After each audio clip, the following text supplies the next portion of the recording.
السلام عليكم ورحمة الله وبركاته. الشماء أركفوني وري أمانتي برالي. حران تنمو وروتا ريفنسي عمري مالي اسن أدادو.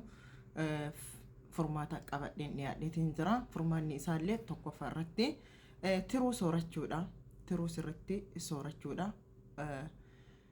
أووا إسالي يو سورتن أصوم بالجسن يو سورتنس بريدا دا ورون أمو دي إسا سورتشو هم برباني تكشوسي بالدر أوفتني سورتشو دنديساني أني برامو مخانا قبت ترغتان كان تكاهو بالا كان جيشو دا بالكم مقايسا مراميا دا مراميا نملين بيك ننجرو مراميا وكان مريميا جداما إسا كان بفشاهيتيني دفستني بفشاهيتين لقود أغرتي كان جلقبا إني لما فان أمو إسافي حب صودا ولت دفستني تجيشو دا رفينسا كيسانيتي بوستني ماسيج غوتاني غلغل ماسيج غوتانيتي رفينسا كيسان فلتني إسات بوستنيتي وجين بلو دنديساني أني براموتي يوجتشودا حب السودا تكشوسي إبتر أوفتني أو يسوق عبد اللازمة أو يفتنيتي إيجا سمو بونا كينيا خانا داكتني أب السودا داكتني ولتماكتنيتي akkuma nama hinna dibatuutti zayita rifeensa keessanii fayyadamtan itti buuftanii akkuma nama hinna dibatuutti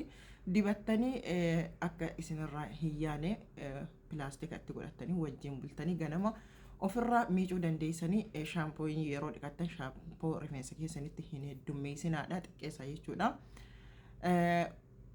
Keessattuu tiruu soorachuun hedduu barbaachisaadha. Rifeensa umrii malee nama addaatuuf rifeensa keessan akka gara kalarii gurraachaminaatitti akka deebuuf jechuudha. Laazim garaan keessa yoo fayyaa qabaate garaa yoo nagaha qabaate gara keessootti wanta wayii gara keessootti yoo gadi fayyadamtan wanni hundi furmaata argachaatee dhufa. Maramiyaan rifeensa qofaaf osoo hin taane keessoo namaatiifillee fayyaa namaatiifillee hedduu barbaachisaadha.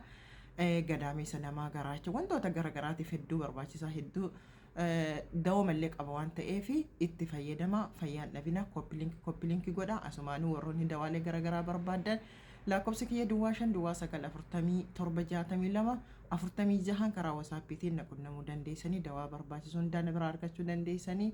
Fayyaan dhabina koppilinkii godha irraa fayyadama.